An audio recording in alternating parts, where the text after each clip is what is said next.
Battlefield 1 versus Infinite Warfare. Ooh, the rivalry. It thickens, guys. I love it. What's going on, guys? My name is Pone. Welcome to my channel. If you guys enjoy either one of those games, or think you will, be sure to subscribe, stay tuned. There's lots of content coming from that. Flowing.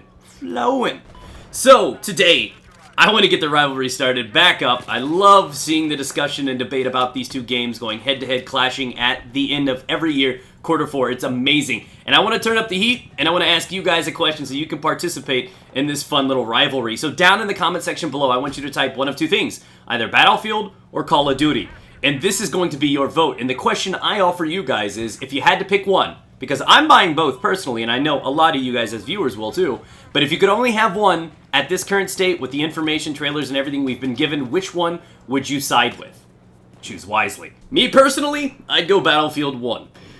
There's a few reasons for this. Now, I'm not all aboard that Infinite Warfare hate train. That thing needs derailed ASAP. Honestly, with the limited information they've given us, a lot of people in the community just want to hate on it, and it's just built up frustration over the last few years. And the reason that Infinite Warfare, in my opinion, is receiving all of this hate is because they have deviated from what made them great. They had the crown. They were the most successful FPS out there and held the franchise tag to another level. All the other games could be great, but they could never quite get there in sales or popularity. And because of this, they have kind of stepped away. They're trying to keep up with the competition. I don't know if it's a matter of being threatened, but they feel like evolving is the only way to improve upon the franchise, and I personally disagree with it. I loved Call of Duty way beyond Advanced Warfare, and this was when it was gun on gun with kill streaks thrown into the mix. Now they've added all of this mobility and the wall running and all these different things, so now it's Call of Duty with kill streaks and Titanfall. And then with Black Ops 3, they added in those abilities, so now it's Call of Duty with kill streaks, Titanfall, and Destiny. You do not need to adopt all of these other aspects of other games. If anything, it shows weakness. Do not do that. You guys were kings once upon a time. This is just beneath you. We fell in love with the games. I have always been a longtime supporter of Call of Duty. I buy it every year. Some titles are disappointing, some are not, but the truth is, it's completely losing sense of what made the franchise so good. And because of this is why it's generated all of this hate. And that's absolutely the only reason I can think of. And it's a sad truth. I still enjoyed Black Ops 3 for the first few weeks. Then I got upset with the issues with gun balance, and nothing really pulled me to it anymore because there's just too much mobility, all this silly nonsense. Yeah, it's a circus act. And it felt like overkill to me. The simplicity was gone. I used to play Call of Duty to hop on and kill things. I'd have good games, I'd have bad games. It felt rewarding when you built up those streaks. It was awesome. And then all this extra stuff came in for show, and it didn't feel the same anymore. So for me, naturally, I'm skeptical buying a Call of Duty title from this point forward. I honestly will be real with you. It looked interesting, though. I'm not going to be one of those guys. I mean, the gunplay looked interesting from the campaign preview we had. I'm going to buy it, and I'm looking excited for it. Don't get me wrong.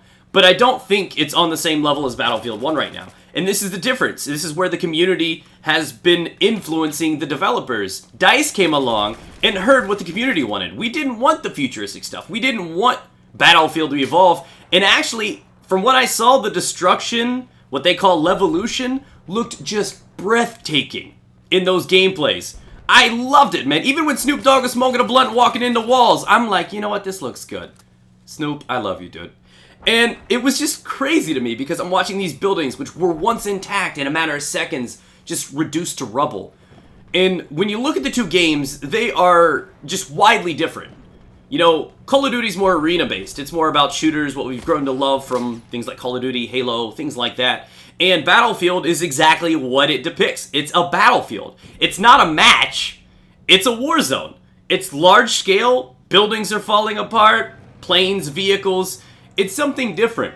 And during this moment of weakness for Call of Duty is a really good opportunity for Battlefield to come in. And what they're doing is they're sticking to their roots. They're staying true to what they've always been. They're not editing their winning formula. They're not changing what they are. And a lot of people think if you stay the same thing for so long, it's going to get boring. That's not true. Lots of games have stayed popular. You just reintroduce new maps, maybe add a few new guns and stuff like that, and it can be rejuvenated. This is something that's extremely easy to do. Call of Duty did it for years before they tried to take this big gamble and completely change the foundation of their game. And, you know, I'm not saying I don't like the new direction that they've taken, but it doesn't feel like the old COD, and as sad as it is, I want the old COD back. So many of these games nowadays are about, you know, crazy over-the-top theatrics and moving and wall running and dashing and abilities, and it feels good to just be able to go back and play a gun-on-gun game, which is why Battlefield stands alone right now. There are no other gun-on-gun games anymore. They're either round-based, turn-based, competitive shooters, or they're the futuristic ones like Halo and Destiny. Honestly, Call of Duty stepped away, leaving Battlefield the only game that works like this anymore. So this is why I put my faith in Battlefield over Call of Duty this year. I will buy both, and I will probably love both. Not trying to take anything away from Infinite Warfare, but you can honestly tell that it's lost its swagger. So it's not so much that I think Battlefield's going to be a vastly superior game, it's just, it's sticking to what it is while Call of Duty is still trying to figure out what it is. It's like in this stage of its life where it's panicking and doesn't even know how to identify anymore. And it just keeps adding in all of this extra stuff, and they think that more equals better, and that's not always true.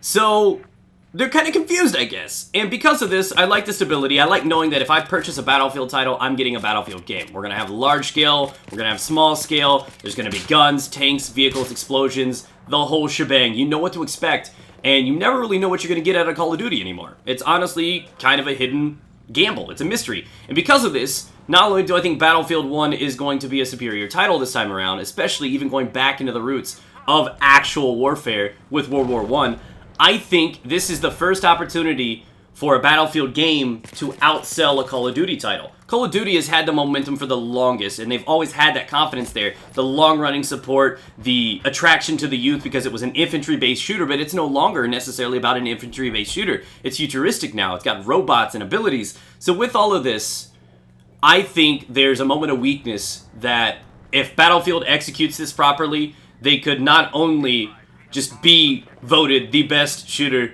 out of the two, but could potentially catch up to them or even surpass them in terms of sales. This is the one time in history that this is possible, and I've felt is possible. So, thanks for watching, guys. Let me know what you guys think down below in the comment section. Again, leave your concerns, your votes, and all that good stuff. And remember to subscribe. I'm going to have lots of content for both of them coming up, including betas and all that good stuff. So thanks for joining me, and I'll catch you guys around some other time.